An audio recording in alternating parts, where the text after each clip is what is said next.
Hello everyone, আমার YouTube চ্যানেলে আরেকটি ব্লগে সবাইকে স্বাগতম। তো দেখো, এটা হচ্ছে গঙ্গা স্নানের ব্লগ ভিডিও।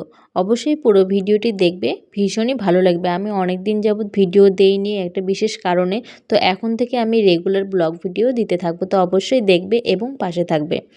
এটা হচ্ছে আমাদের গঙ্গা স্নানের মেলা। তো আমি আমার বাপের বাড়িতে গিয়েছিলাম, সেখানে গঙ্গা স্নান মেলারে গিয়েছিলাম স্নান করতে। তো সেটারই ব্লগ ভিডিও। তো দেখো, ওখানে তো ঠাকুরটা দেখালামই প্রথমেই, তারপরে এখানে অনেক রকমের ঠাকুর বসেছে, অনেক ধরনের ঠাকুর বসেছে। তো এখানে বাতাসা দিলাম, ওখানে বাতাসা দিয়েছি, এখানে বাতাসা দিয়েছি, ধূপকাঠি দিয়েছি, দিয়ে প্রণাম করলাম সব ঠাকুরকে। প্রণাম করে তারপরে আমরা একটু মেলাটা ঘুরবো, ঘুরে টুরে বাড়ি যাব। তো দেখো, এটা হচ্ছে ঠাকুর। এখানে দক্ষিণে দিতে হয়, দক্ষিণে দিয়ে শান্তি জল নিতে হয়, আর হচ্ছে ফোঁটা দেয়, শান্তি জল নিতে হয়, দক্ষিণা দেয়। তো ভীষণই ভালো লাগে, আর মনটা ভীষণই ভালো লাগে। আমার প্রত্যেকবার স্নান করানো হয় না, তো এবার স্নান করতে গিয়েছি। তো চেষ্টা করব প্রত্যেকবারই স্নান করানোর জন্য। তো ভীষণই ভালো লাগে সত্যি বলতে। আর এখানে গান বাজছিল, আর এখানে ঢাক বাজছিল, ঢাকের বাজনাটা ভীষণই ভালো লেগেছিলো, দিতে পারতাম, কিন্তু এখানে একটা প্রবলেম হয়েছিল, গান ছিল। তো গানটা তো দিলে কপিরাইট আসবে, সেজন্য আমি গানটা মিউট করে দিয়েছি, মানে সব কিছু আমার মিউট করে দিতে হয়েছে। তো অবশ্যই ব্লগটা দিতে একটু লেট হয়ে গেলে অবশ্যই কিছু মনে করো না। অবশ্যই আমি প্রত্যেক দিন নিত্য নতুন ব্লগ নিয়ে আসবো, অবশ্যই তোমরা দেখবে, আর অবশ্যই পাশে থাকবে, আমি তোমাদের পাশে সবসময় থাকবো। তো তারপর দেখো, পাশে আরেকটা ঠাকুর আছে, সেখানে আমরা গেলাম, সেখানে গিয়ে পুজো দিলাম। দেওয়ার পরে এখন আমরা মেলাটা একটু ঘুরবো, আর অবশ্যই নদীটাও তোমাদেরকে দেখাবো। নদীটা কিন্তু বিশাল বড় নদী। এটা হচ্ছে মানসাই নদী। আমার বাড়ির ওখানে যে মানসাই নদীটা আছে, সেখানেই স্নান করা হয় প্রত্যেকবার, আর এখানে নৌকাও আছে।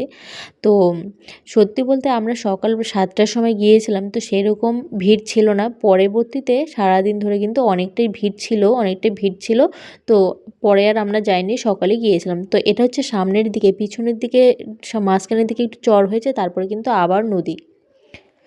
আর নদীটা কিন্তু বিশাল বড়, যারা গেছো একবার তারা অবশ্যই জানতে পারবে নদীটা কীরকম। তো একটা সাইডে অনেকটা জল ছিল, সেই সাইডে মাইক দিয়ে বারবার বলেছে যে ওই সাইডে যাওয়া যাবে না, স্নান করা যাবে না। তো আমরা সামনেই স্নান করেছিলাম, আর স্নান করে কিন্তু ভীষণই ভালো লেগেছিল। সকালবেলা কিন্তু ওয়েদারটাও ভীষণই খারাপ ছিল, সেই জন্য এরকম দেখাচ্ছে। তো আমার ব্লগটি কেমন লাগলো অবশ্যই কমেন্ট করে জানাবে। আর নদীটা কিন্তু বিশাল বড়, তোমরা দেখতেই পাচ্ছ, মাঝখানে ভীষণ স্রোত হচ্ছে। তার মধ্যে 2 দিন আগে বৃষ্টি হচ্ছিলো, সেই জন্য ভীষণ স্রোত হচ্ছিল। তো আমরা সামনেই স্নান করেছি, আর ওদিকে মানে আমরা যেহেতু সাঁতার জানি না, সেই জন্য বেশি দূরে তো যেতে পারিনি, আর ভীষণই ভয় করে। যেহেতু বাচ্চা নিয়ে গেছিলাম, আমার ছেলে ছিল, আমার বোনের মেয়ে ছিল, আমরা সামনেই স্নান করেছি। স্নান যে আমাদের হয়ে গেছে, এখন আমরা যাব।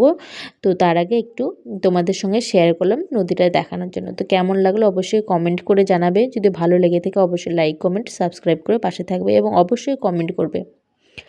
কমেন্ট না করলে কিন্তু আমি কিভাবে বুঝবো যে তুমি আমার পরিবারে এসেছো? অবশ্যই কিন্তু কমেন্ট করবে। তো কেমন লাগলো অবশ্যই জানাবে। তো দেখো, অনেকেই স্নান করছে, যারা এখানকার লোকাল সাঁতার কাটতে পারে, তারা কিন্তু অনেকেই মাঝখানে গিয়েও স্নান করছে।